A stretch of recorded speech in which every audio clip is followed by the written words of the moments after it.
Pedro 2, nós vamos ler do versículo 1 até o versículo 10. Diz assim: despojando-vos, portanto, de toda maldade e dolo, de hipocrisias e invejas e de toda sorte de maledicências, desejai ardentemente, como crianças recém-nascidas, o genuíno leite espiritual, para que por ele vos seja dado o crescimento para a salvação, se é que já tendes a experiência de que o Senhor é bondoso.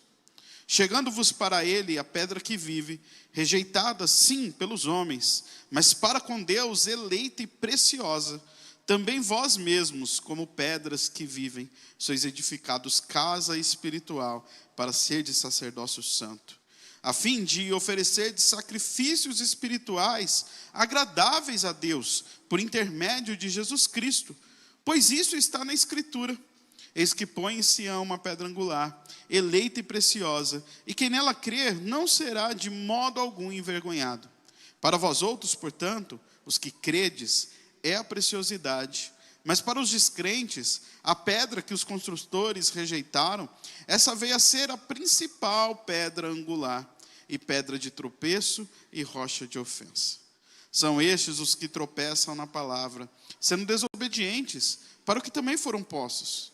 Vós, porém, sois raça eleita, sacerdócio real, nação santa, povo de propriedade exclusiva de Deus, a fim de proclamardes as virtudes daquele que vos chamou das trevas para a sua maravilhosa luz. Vós sim, que antes não erais povo, mas agora sois povo de Deus, que não tinhas alcançado misericórdia, mas agora alcançastes misericórdia. Oremos mais uma vez. Pai, obrigado porque um dia o Senhor nos resgatou. O Senhor nos fez filhos e filhos teus, nos fez nação santa, povo de propriedade exclusiva do Senhor. Mas, Senhor, não nos deixe vivermos debaixo dessa verdade de qualquer maneira.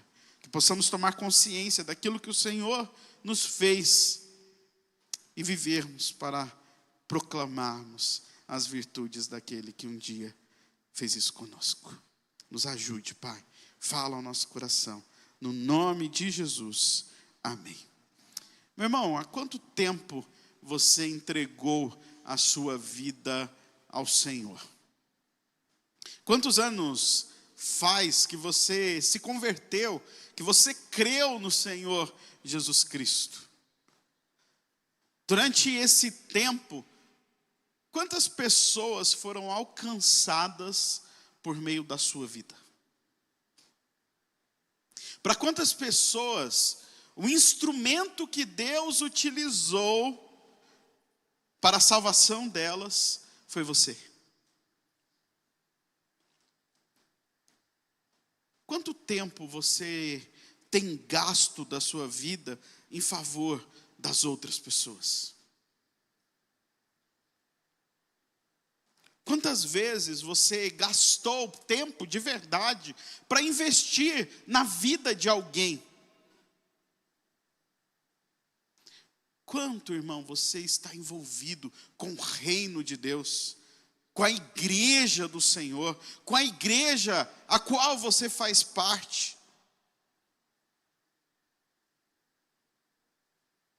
O que você, quanto membro da igreja, acha que você deve fazer? Ou o que você espera daqueles que são os líderes da igreja?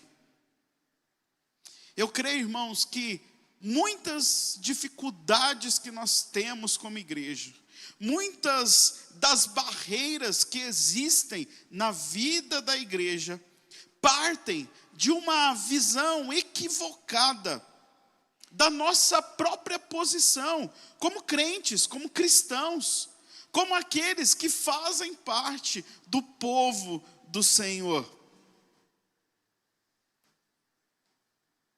E essa visão errada, equivocada da nossa função na igreja, muitas vezes nos fazem viver uma vida que está muito distante daquilo que é proposto para nós, como nação santa de Deus.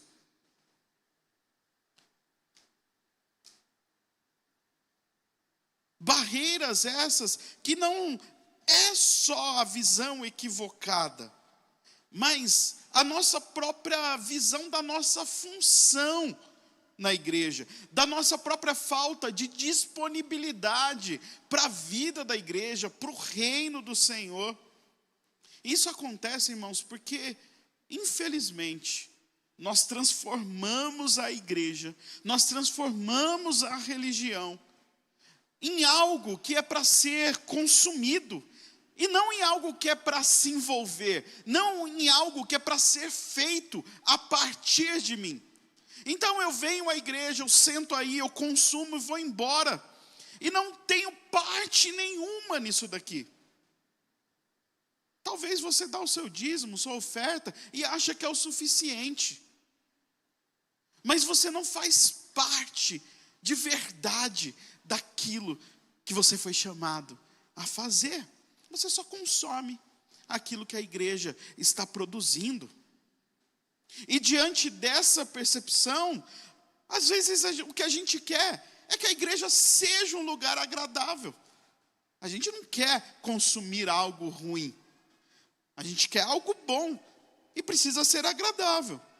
Mas você mesmo não faz nada para tornar a igreja agradável. Pelo contrário, às vezes esses são os que tornam a igreja ainda mais desagradável.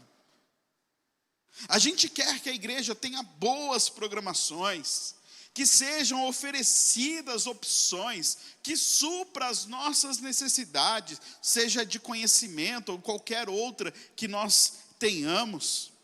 A gente quer que as programações sejam feitas com excelência, não pode ser de qualquer jeito. Mas a gente não colabora em nada. A gente quer que a igreja cresça, a gente quer que as pessoas sejam evangelizadas, mas a gente nunca falou a respeito do evangelho para ninguém. A gente muitas vezes não entende o nosso papel como pessoas que foram chamadas para participar do reino de Deus.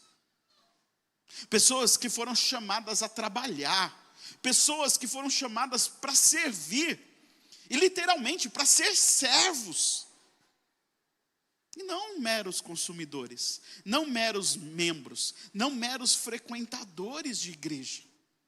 Nós somos chamados para ser parte da igreja.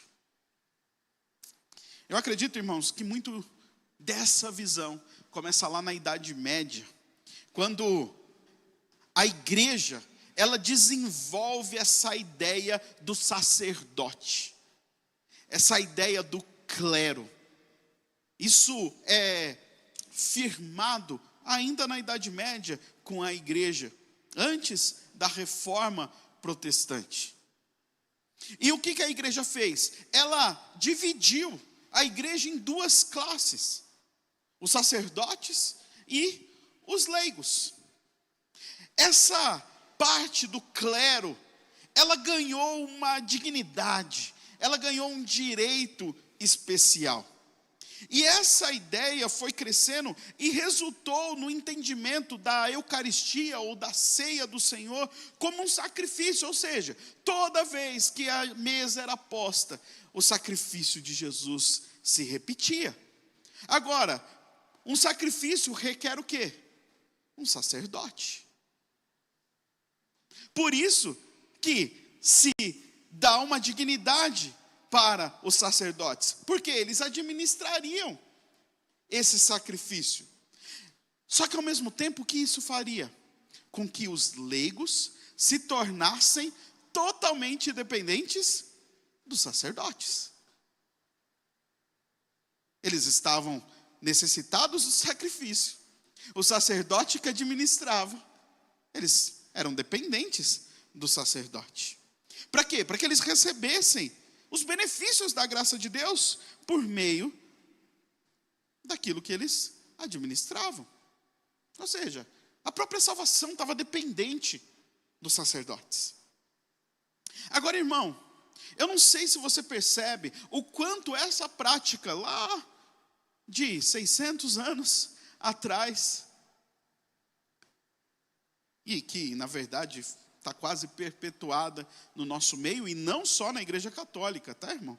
Muitas vezes a gente age exatamente dessa forma. Por quê? Porque isso influenciou a forma como a gente enxerga a nossa participação na igreja, a nossa participação no reino de Deus. A gente acha que essas coisas é para a liderança da igreja, e no nosso caso, para os pastores especialmente. Ou seja, eles precisam viver a vida com Deus, eles precisam fazer parte do reino de Deus. Para quê? Para que eles possam administrar aquilo que nós necessitamos, e assim nós temos acesso a isso, a esses benefícios. Irmãos, tem muito crente que continua preso nessa visão que surgiu lá na Idade Média, que acha que o funcionamento da igreja é assim. Martinho Lutero, em sua obra A Liberdade do Cristão, ele diz justamente o contrário. Ele mostra que os ministros do evangelho, os pastores, os sacerdotes, eles não se diferenciam dos leigos. Ou seja, eles não têm diferença nenhuma do restante da igreja. São exatamente iguais. A única diferença que existe é que eles foram chamados para deveres definidos: a administração dos sacramentos e a pregação da palavra do Senhor. Só isso. Isso não nos faz diferente de nada. Irmão, sabe o que é isso? É o princípio que Pedro está nos apresentando. Um princípio que para nós, da teologia reformada, nós chamamos de sacerdócio universal de todos os crentes. Não há diferença na liderança da igreja e no restante daqueles que frequentam, daqueles que são membros da igreja. Somos exatamente iguais, todos sacerdotes.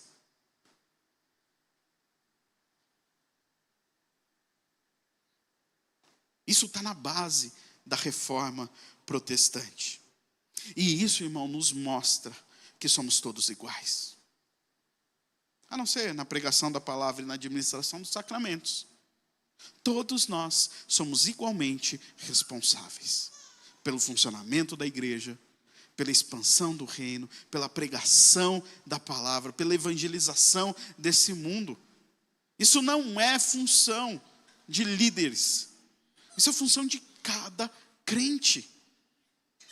Por isso, irmão, diante de todas essas coisas, eu quero hoje te lembrar, a partir do texto de Pedro, de algumas coisas que nós precisamos estar muito conscientes, para que a gente saia desse perfil consumidor de religião, consumidor das coisas da igreja, e a gente volte, ou a gente passe a ser parte, a ser membros ativos do corpo de Cristo.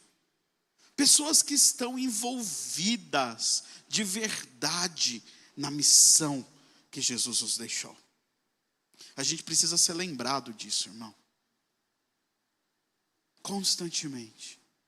Nós somos povo de propriedade exclusiva do Senhor. Nós somos nação santa. A gente faz parte disso. E a gente precisa ter consciência das implicações disso. Por isso eu quero te lembrar algumas coisas a partir disso. Primeira delas, nós, irmãos, precisamos de uma vida de santidade. Nós precisamos de desejo pela palavra do Senhor. Nós precisamos de vida santa e de desejar a palavra de Deus. Pedro começa aí, e na verdade, ele está praticamente unindo o que ele acabou de falar.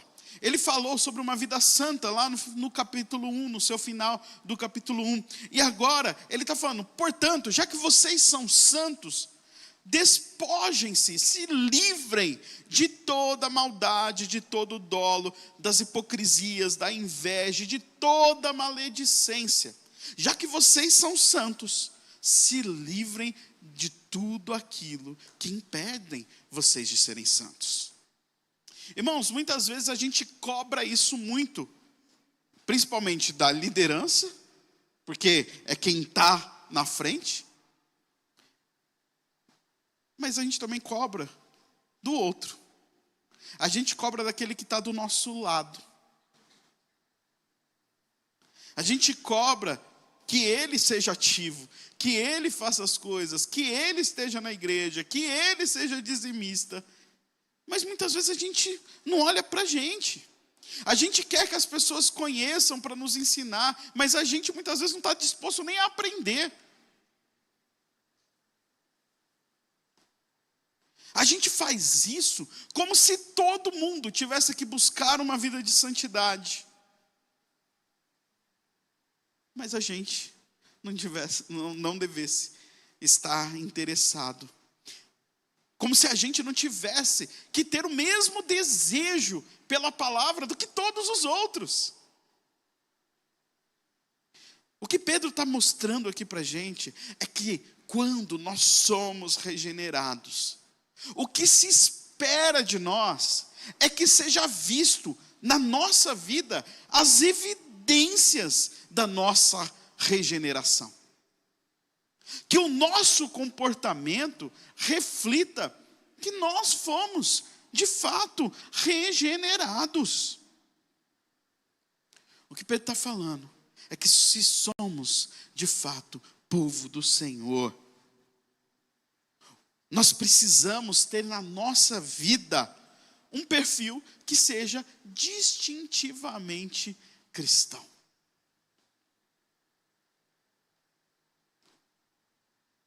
E Pedro fala, para você viver isso, sabe o que você tem que fazer?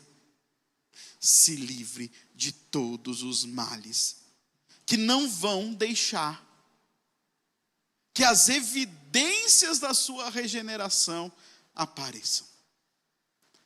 Ou seja, irmão, se você é um cristão cheio de maldade, se você é um cristão hipócrita, se você é um cristão invejoso, se você vive por aí cheio de maledicências,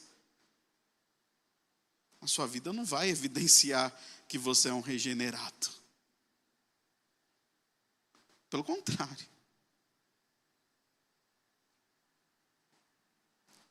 Pedro fala, se livre dessas coisas. Se afaste disso. Despoje-se disso tudo. Para que fique evidente para as pessoas que você faz parte do povo de Deus. Irmão,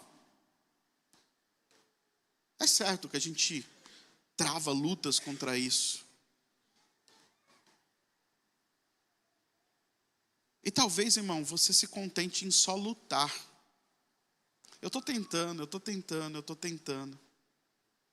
Mas não é isso que Pedro está falando. Pedro não está falando, tente se afastar do pecado. Tente se afastar da maledicência, da maldade, da hipocrisia. Não é isso que ele está falando. Ele está falando exatamente, se livre. Se desfaça dessas coisas. Sabe por quê? Eu estou sendo enfático nisso, irmão. Porque muitas vezes a gente está acomodado. Porque a gente, aos nossos próprios olhos, a gente está tentando. E daí a gente acha que isso é suficiente. Pedro está mandando a gente se livrar, se despojar, deixar para lá. De verdade. Não é só para você ficar fingindo que está tentando se livrar. É para se livrar, é para deixar para lá.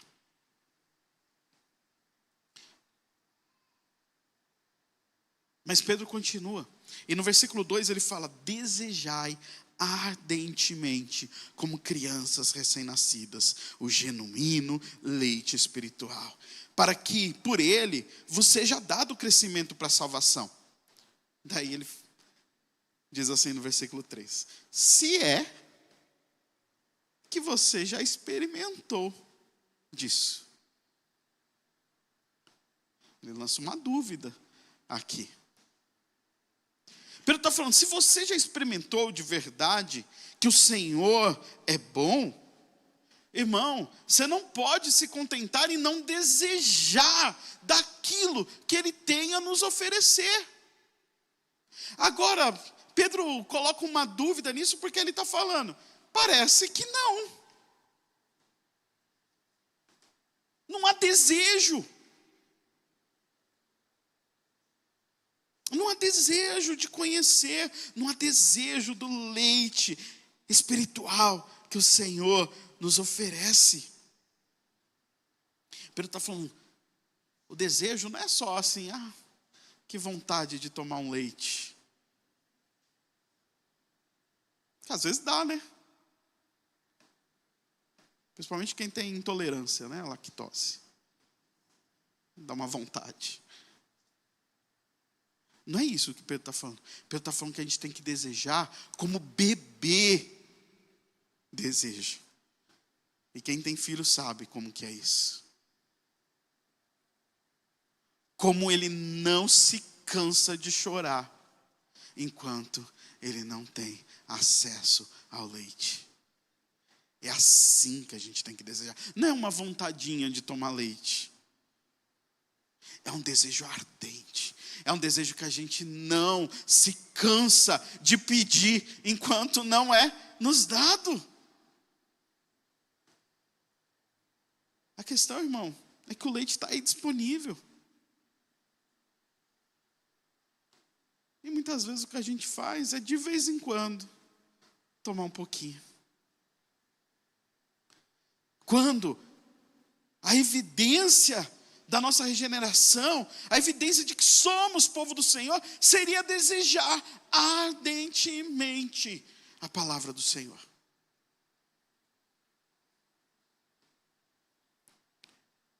Irmãos, é interessante quando a gente fica aqui em cima.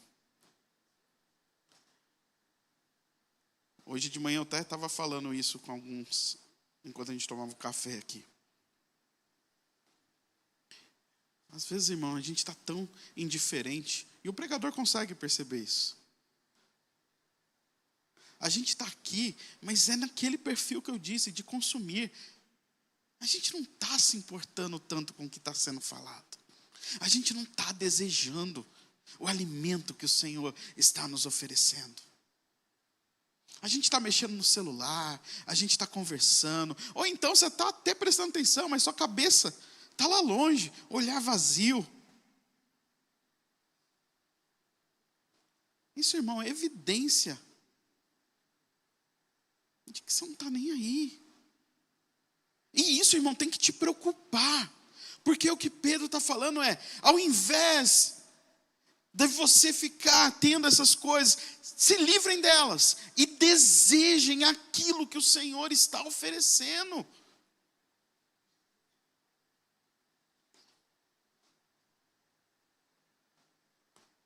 Calvino, ele diz o seguinte a respeito desse texto: como a infância da nova vida é perpétua, assim Pedro recomenda leite como um alimento perpétuo, pois ele quer que aqueles que por ele são nutridos se desenvolvam. Irmão, eu já ouvi de várias pessoas isso. Mas eu já ouvi isso daí um monte de vezes. Principalmente em relação à escola dominical. É sempre a mesma coisa. Eu já sei disso daí. Calvino, interpretando o que Pedro está falando, ele diz assim: a infância do cristão é eterna, é perpétua. Ou seja, a gente sempre precisa ser relembrado, até daquilo que a gente sabe. Por isso que Pedro está falando, tem um leite perpétuo para você. E sabe por quê? Porque o Senhor quer continuar nos vendo nutridos, quer continuar vendo a gente se desenvolvendo. Isso não é coisa para pastor, irmão, ficar lendo a Bíblia, não.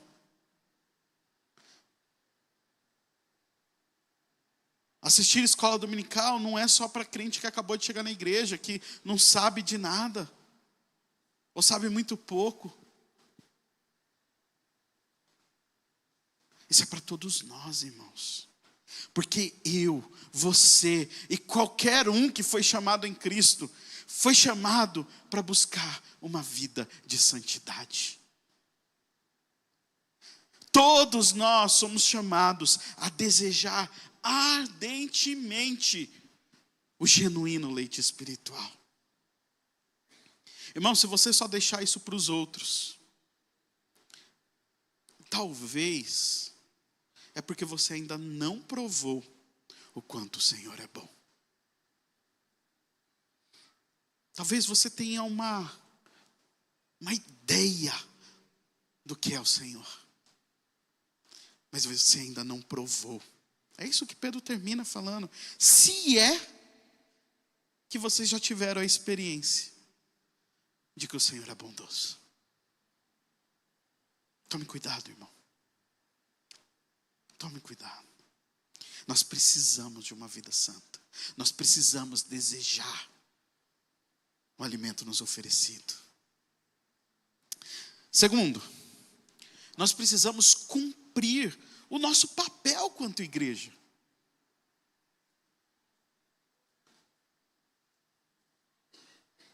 A gente transformou a igreja em um mero lugar,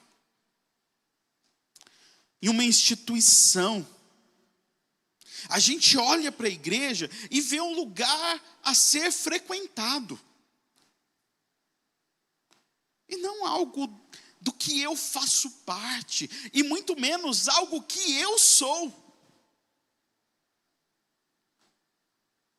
Versículo 4, Pedro fala assim: chegando-vos para ele, a pedra que vive, rejeitada assim pelos homens, mas para com Deus eleita e preciosa, também vós mesmos, como pedras que vivem, sois edificados, casa espiritual, para ser de sacerdócio santo, a fim de oferecerdes sacrifícios espirituais agradáveis a Deus, por intermédio de Jesus Cristo.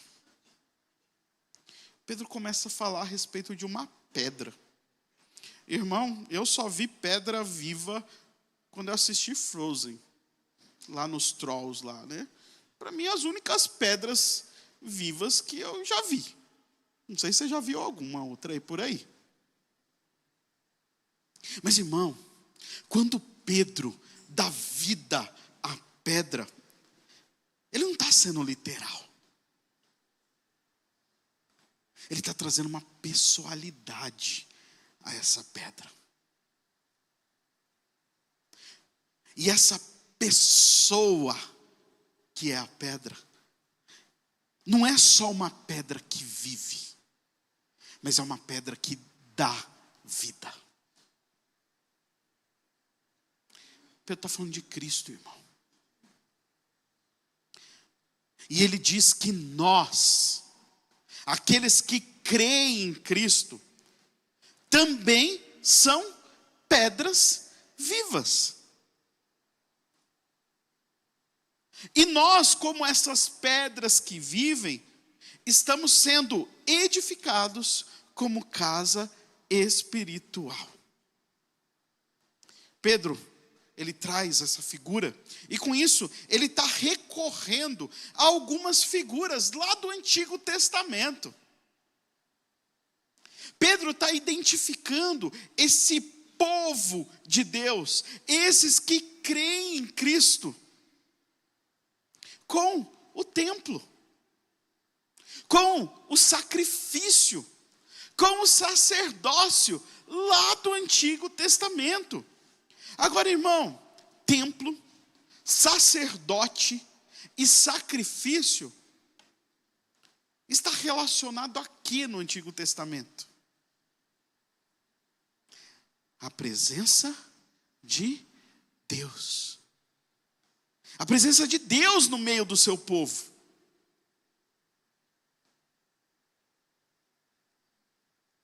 E ele está falando da pedra angular, Jesus Cristo, aquele que cumpre a função do templo. Nós não precisamos mais do templo. aquele que cumpriu a função do sacerdote, aquele que se ofereceu como sacrifício. E Pedro, ao dizer que essas funções estão cumpridas em Jesus Cristo, que a presença de Deus se dá por meio dele, Pedro, quando fala que nós somos também pedras que vivem, porque cremos nele, Pedro está falando, agora a missão é de vocês. Agora a missão é da igreja. Quem que é a presença de Deus nesse mundo?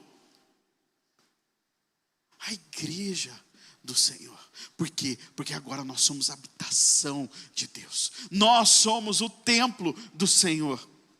Nós somos aqueles que foram incumbidos de proclamar.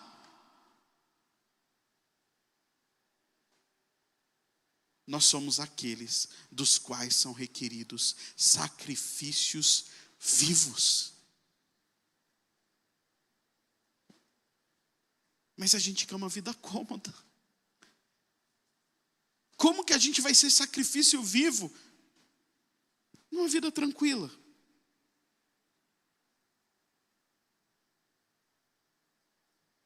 Percebe, irmão, isso daqui não diz respeito à instituição, não diz respeito à igreja presbiteriana de São Miguel Paulista, da igreja presbiteriana do Brasil. Não diz respeito à denominação A, B, isso daqui diz respeito ao povo do Senhor, aqueles que creem em Cristo. Isso não diz respeito aos sacerdotes, aos líderes da igreja.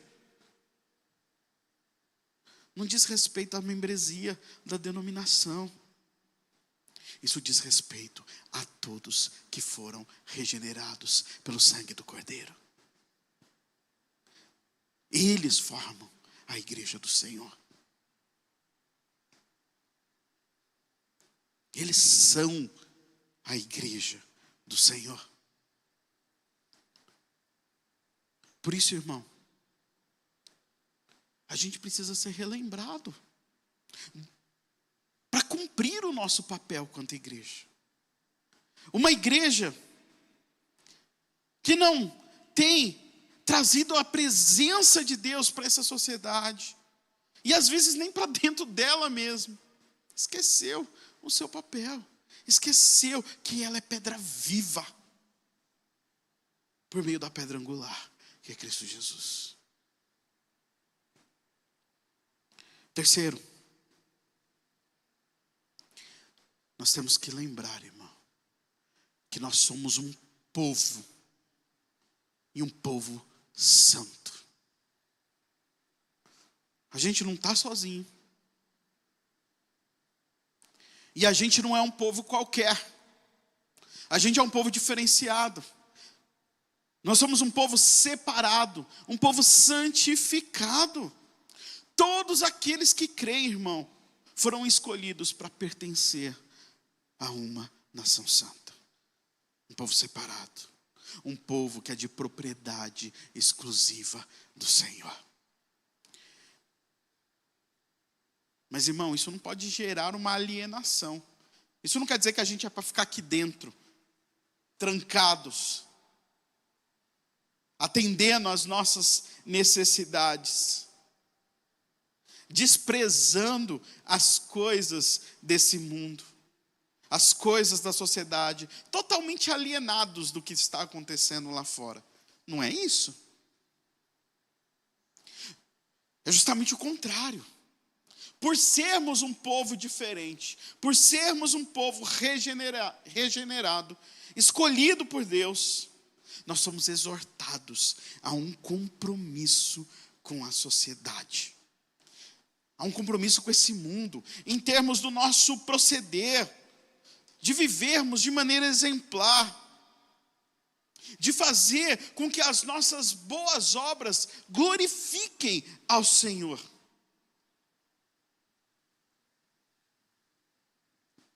É interessante, irmãos, a gente perceber o paradoxo aqui. Porque ao mesmo tempo que estamos separados, a gente precisa estar lá no meio.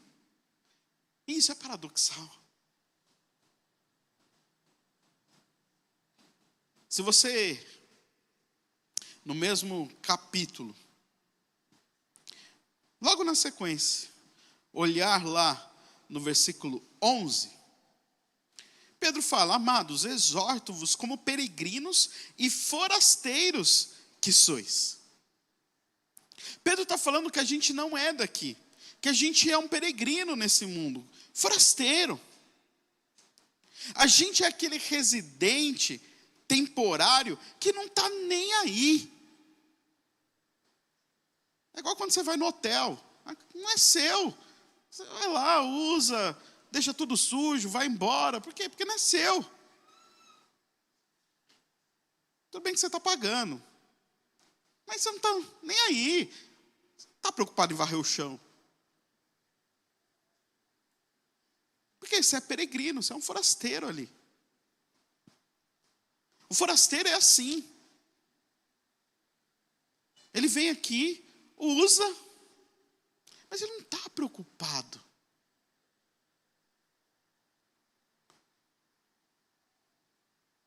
Ele não tem direito de cidadão? Ok, não tem.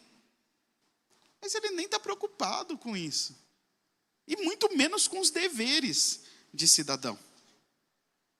Só que daí, irmão, se você continuar lendo o texto de Pedro aqui, você vai perceber que apesar de sermos peregrinos e forasteiros, nós não estamos autorizados a viver de qualquer jeito, a vivermos como pessoas que não estão nem aí. As instruções que Pedro vai dar a partir aqui do versículo 11, giram justamente em torno de um compromisso com um bom procedimento moral, civil. Pedro vai falar sobre a gente se sujeitar à instituição humana, às autoridades humanas. Ele vai falar sobre o servo se sujeitar ao seu senhor, seja o senhor bom ou perverso. Né, que tem crente aí que, dependendo do presidente, se revolta e não obedece mais ninguém, né? Não. É bom ou mal? É autoridade constituída por Deus. Pedro vai falar, não é porque você não é daqui que você não vai obedecer. Pedro vai falar, mulher, se sujeite ao seu marido. Ele não é crente?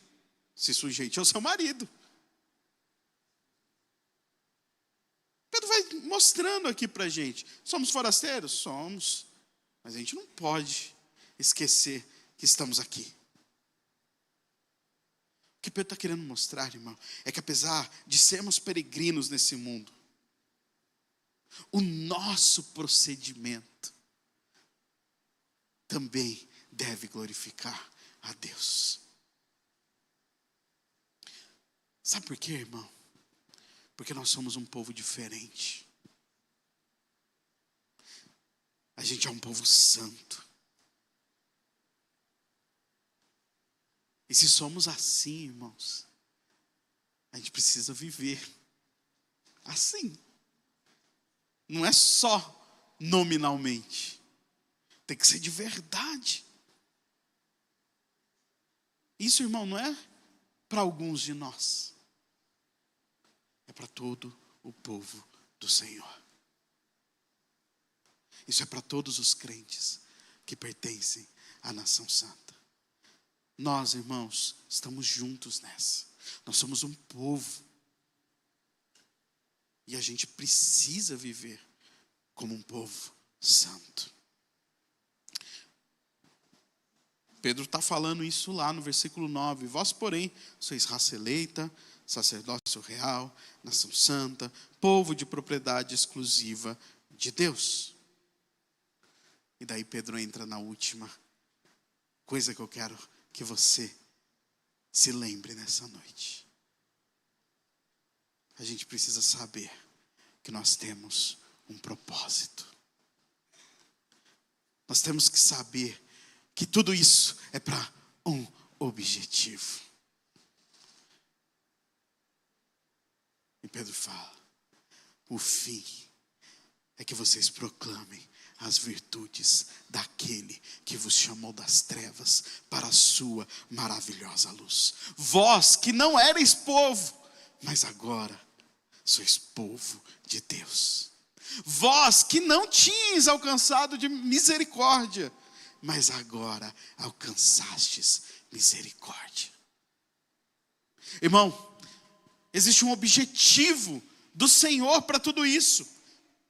Existe um objetivo dele nos fazer um povo santo, dele nos dizer para deixarmos todo o pecado para lá. E esse objetivo é para que nós proclamemos as virtudes daquele que fez de nós povo quando nós não éramos povo. Daquele que nos deu misericórdia quando não havia misericórdia para nós.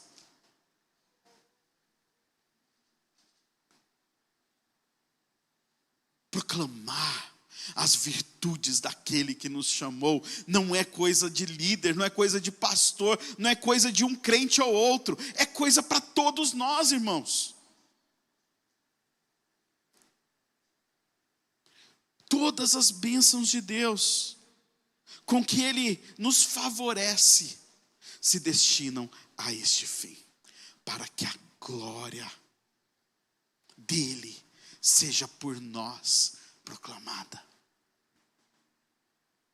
A gente precisa anunciar aquilo que um dia aconteceu conosco.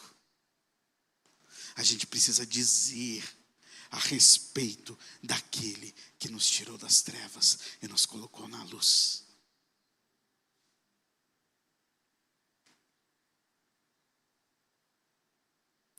Irmão, não são poucos aqueles que ainda não entenderam o que é ser igreja.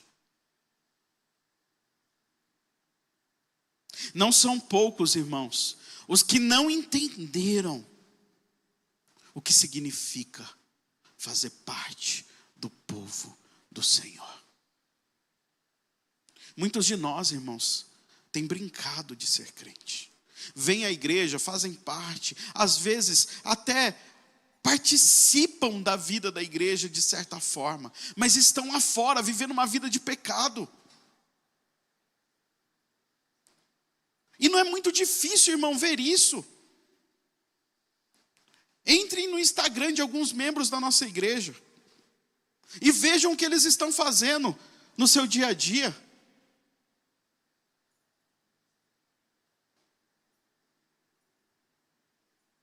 Brincando de ser crente. Nada de se despojar do mal.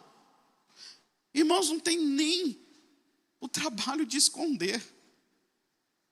Está lá, para quem quiser ver.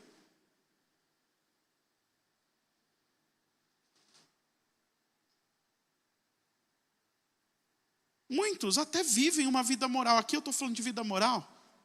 Mas outros, por outro lado, vivem uma vida moral boa. Parecem até perfeitos. Mas, irmãos, não estão nem aí para a vida da igreja. Não está nem aí para o outro. Não se preocupa com ninguém. É honesto. Vive uma vida bem, tem uma família bonita. Mas não está engajado no reino. Não está nem aí para nada. Não tem compromisso nem de vir à igreja.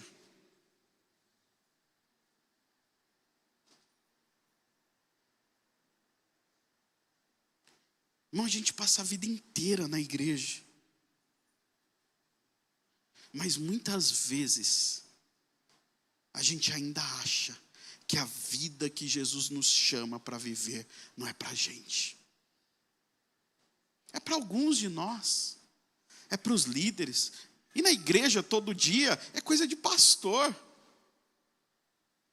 E a gente nem eu venho na igreja todo dia, mas a gente acha que se envolver com as coisas da igreja é coisa para um ou para outro, para poucos. Que não é para a gente. A gente acha que evangelizar é coisa de missionário. que discipular, se preocupar com as pessoas da igreja é coisa do pastor, dos presbíteros da igreja. Que dar assistência para as pessoas é coisa de diácono.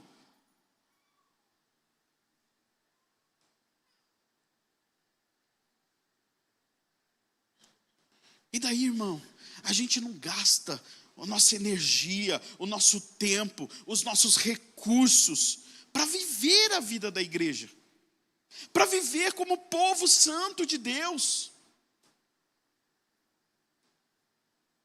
A gente consome, mas a gente não se envolve. A gente está presente, mas a gente não está comprometido. Irmão, o Senhor fez de nós o seu povo santo. Nós que não éramos nada. Nós que não tínhamos direito a nada. Nos fez filhos, filhas, com um objetivo: proclamar as virtudes daquele que nos tirou das trevas e nos colocou na luz. Irmão, isso é grande misericórdia.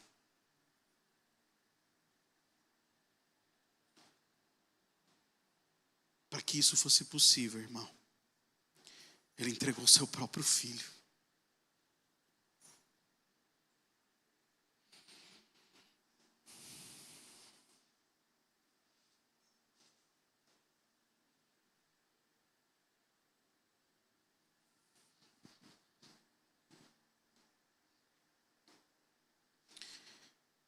Ele deu o único filho dele.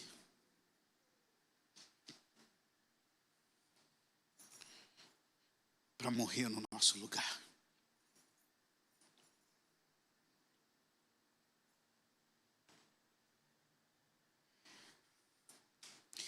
Para nos dar algo que a gente não merece.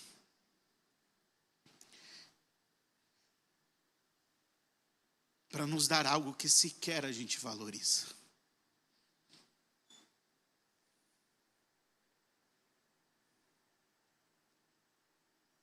Para nos dar algo que a gente nunca conseguiria pelo nosso próprio esforço.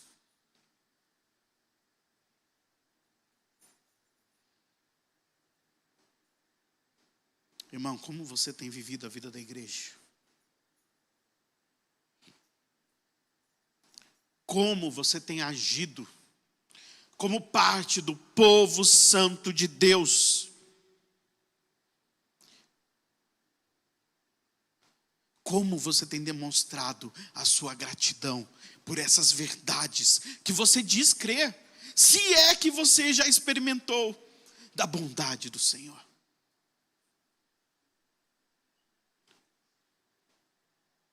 A gente precisa responder com gratidão, irmão. A gente precisa responder com uma vida que glorifica a Deus. A gente precisa responder como alguém que entende, que faz parte de um povo santo, que não estamos sozinhos, que o Filho de Deus não foi entregue só por nós, que Ele fez de nós uma família, filhos e filhos.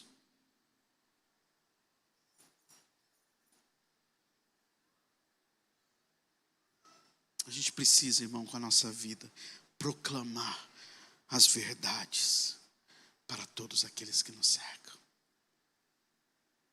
Somos gratos a Ti, Jesus. Tremenda misericórdia.